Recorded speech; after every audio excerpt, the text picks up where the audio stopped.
Hello ladies and gentlemen, and welcome to the first official video of 2021 for the channel, and it is NJPW Wrestle Kingdom 15 Night 1.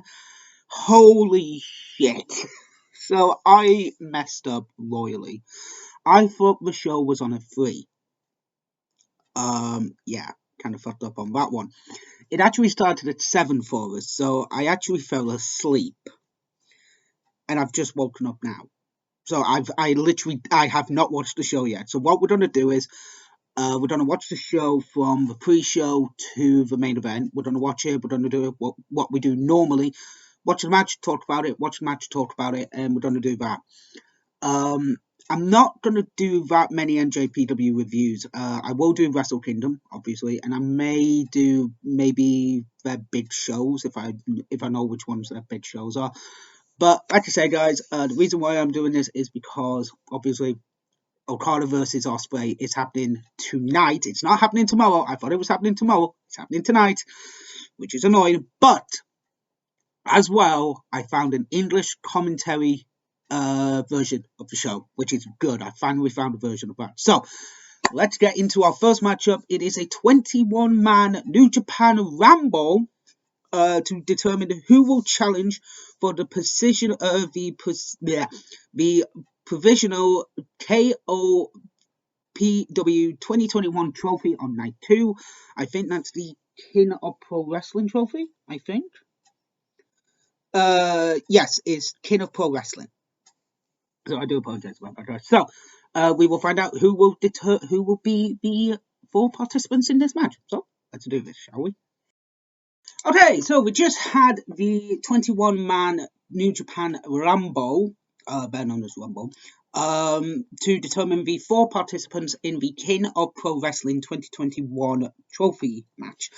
And oh my god, I watched this match about 3 times to get all the participants' names and when they were eliminated. So, okay, here we go. So, first up was Chase Owens, of Bullet Club. Then Tomohiro Ishii was second. Minoru Suzuki was third.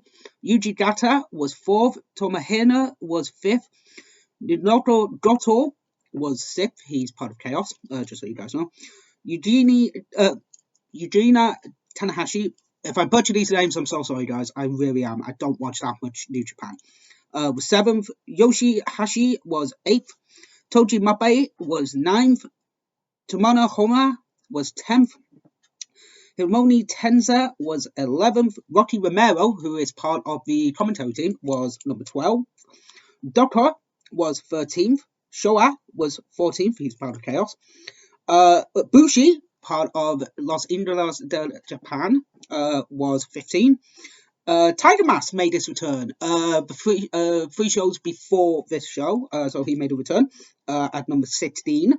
17 was Bad Luck Fale, who I think is actually the longest member of Bullet Club at this moment in time. I think he was part of the initial one with Prince Devitt, better known as Finn Balor in WWE now.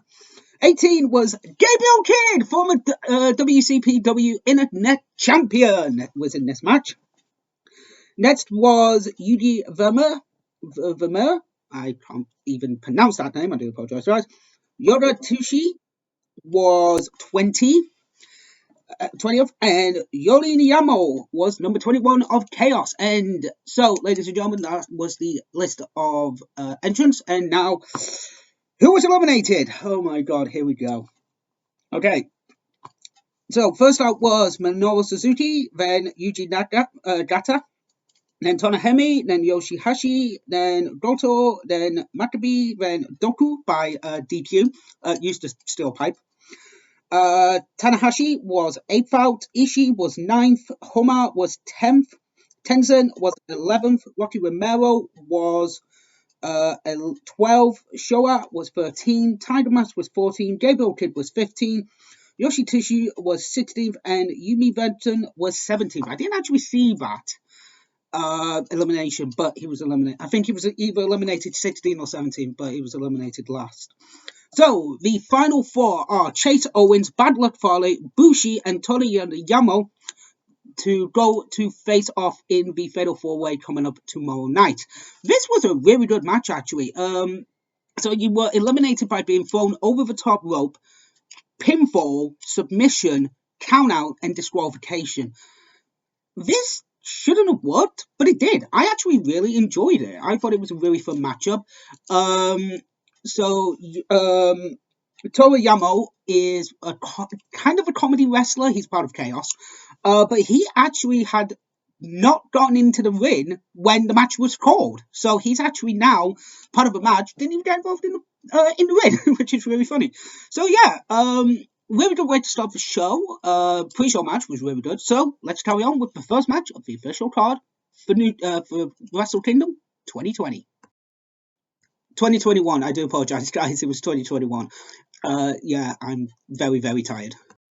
So, for the first match of New Japan's Pro Wrestling's Wrestle Kingdom 15, we have got El Fantasma versus Hiroshi Tanahashi for the number one to challenge the IWGP Junior Heavyweight Champion tomorrow night in Night 2 of Wrestle Kingdom 15.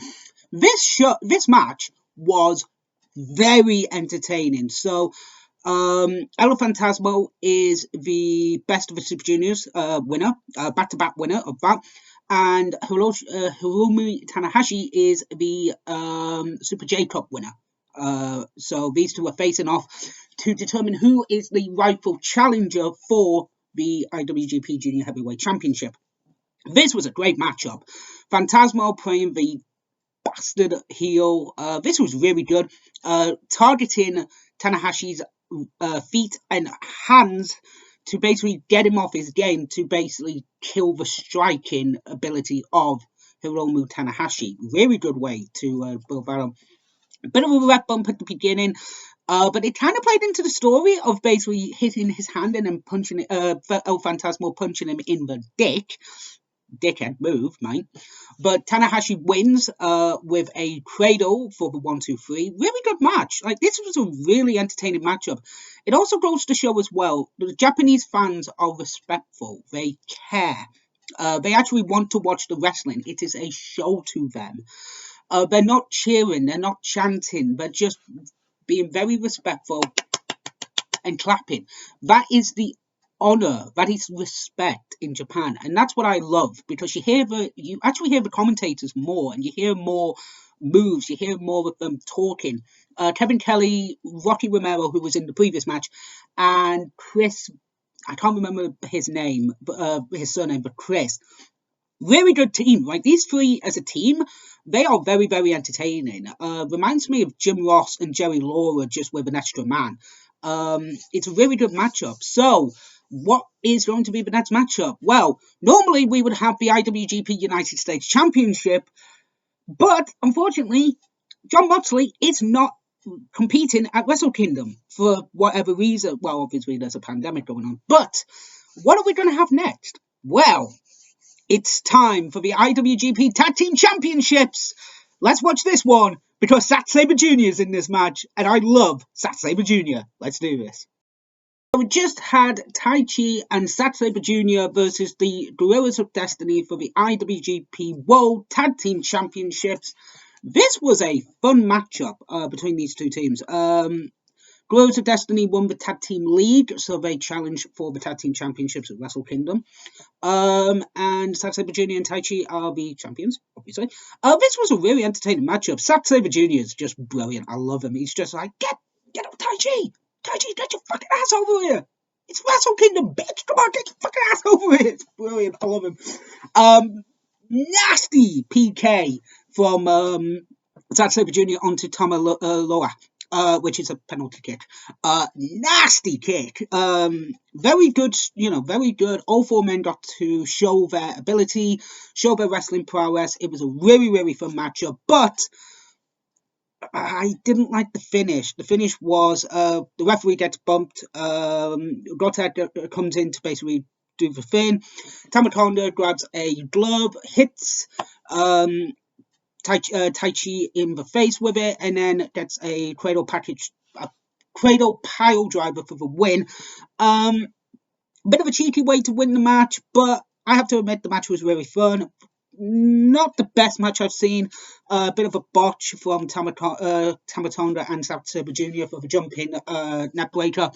But bar that, it was a really, really fun matchup.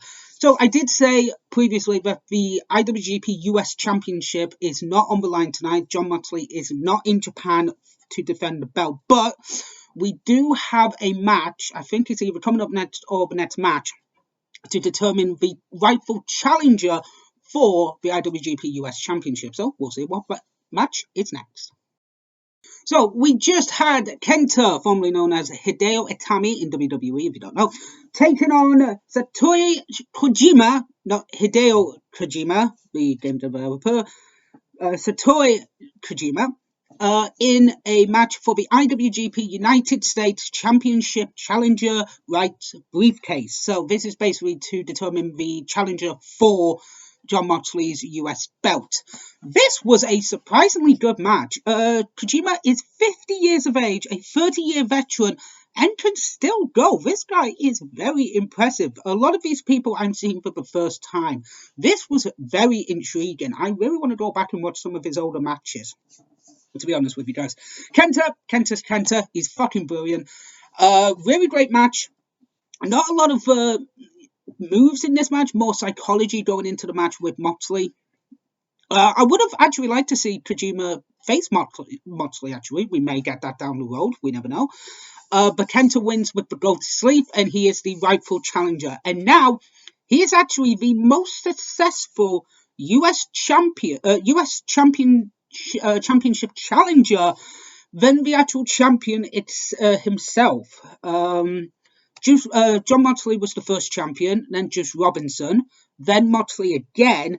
Kenta's actually defended the briefcase on 5 occasions, more than the actual champion himself. So that's actually quite a nice plot going into the match with John Moxley, I think, personally.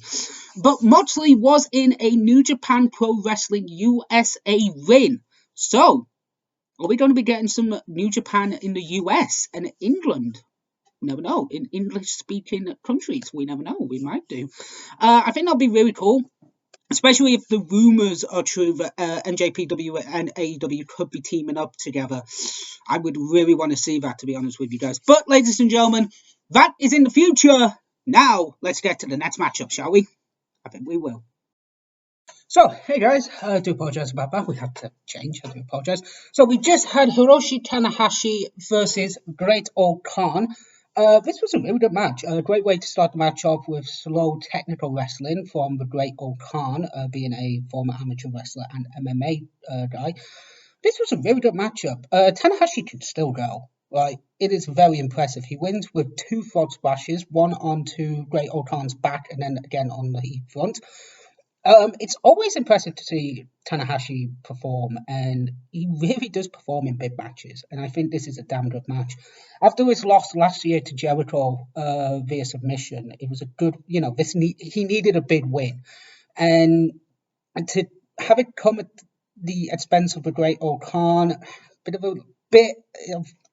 but still a very good match. But yeah, it was very fun. Also, this video is going to be late uploading. I do apologize about that, guys. But I watched the pay-per-view 3 times. Once in Japanese, so Japanese commentary, and twice in English commentary because the Battle Royal was just a nightmare to try and work out. So yeah, that's why it's a bit late. I do apologize. I will try and get it up earlier tomorrow for night 2. I will try my best. But ladies and gentlemen, next up is the semi-main event. It is Kazuchika Okada versus Will Ospreay, the match I wanted to watch. Hopefully, I thought it was going to be on night 2. It's on night 1, unfortunately, but it's the semi-main against, Naito versus Ibushi for the titles. This is going to be a fun match, I hope, and it's going to be a good match with Okada versus Ospreay. So, let's watch that match. So we just had Kazuchika Okada versus Will Ospreay in a special singles match, and I have to admit, this was a fucking good match. Very entertaining, very story-driven as well, with Ospreay basically turning on Okada and forming the Empire. This was a really good, this was a damn good match. I thought Ospreay would do a lot more high-flying, but he didn't. he changed his style for this match, which is a good thing, actually. The babyface Ospreay does high-flying moves. The heel Ospreay doesn't do it as much, which is really good. Also, the story of the Rainmaker, Okada not using the Rainmaker in many matches, was another good way to tell this story. It's basically brother versus brother. Okada brought Ospreay into NJPW to begin with, to bring him into Chaos. So to turn on him is a big deal. And the commentators built that up very good, very good. And now, Okada wins with the Rainmaker, 1, 2, 3. I feel like Ospreay should have won this one. I have to admit, I really wanted Ospreay to win, but he didn't. Hopefully, we'll get a bit further. Hopefully, we'll get another title reign. B being at ringside as well. I thought that would be a bit annoying, but it didn't actually. It kind of added to the match, which is really weird. But yeah, it was a really good, really good match. Is it their best match? I don't think so. I don't think it's that. Is it up there? Yeah. But is it their best match? Unfortunately, no. But it's a really good match. And also, Gabriel Kidd makes another entrance. Yay! Carrying Will Ospreay to the back, being a young lion. So ladies and gentlemen, now we have got Kota Ibushi versus Tetsuya Naito for both the IWGP Intercontinental and World titles. Let's watch this main event, shall we? We just had Kota Ibushi versus Tetsuya Naito for the World title and Intercontinental title. This was a hard-hitting match. It was very, very entertaining between these two guys. Very, very, very good, especially with these two being the way that they are. It's just so impressive. Kota hasn't had that much of an opportunity at the world title, I think, and to win the G1 Climax is a very big deal for him. But yeah, this was really good. Naito's been a great champion, I think, personally. Naito's been a very, very good champion. And yeah, it was just a really, really fun match. It was a really good matchup. Naito gets the win. It is one of those weird things that Ibushi would win to then set up Ibushi versus Jay White, because Jay White is the briefcase holder. And yeah, the way that Ibushi countered to win the match was amazingly good, because Naito was going for the tombstone. It was countered into a V-trigger knee, holding his arms with a V-trigger, which is a Kenny move. But yeah, this match was damn good. It was a really good match. And yeah, Ibushi gets the win. And we go into night 2 with Ibushi versus Jay White for the titles. What did I think of the show overall? It was a bloody good show. Best match of the night? I would probably say I would have to go with Ibushi versus Naito, with Okada versus Ospreay being second. Worst match of the night? Only because there was a couple of noticeable botches in the match. It would have to be the tag title match, but it was still a good match. So night 1 is over, guys. Night 2 will be tomorrow guys. Again, I will try and get it a little bit earlier. I do apologize about that. But ladies and gentlemen, thank you very much for watching my first video of 2021, NJPW's Wrestle Kingdom 15 night 1. Join me tomorrow for night 2. Ladies and gentlemen, thank you very much for watching.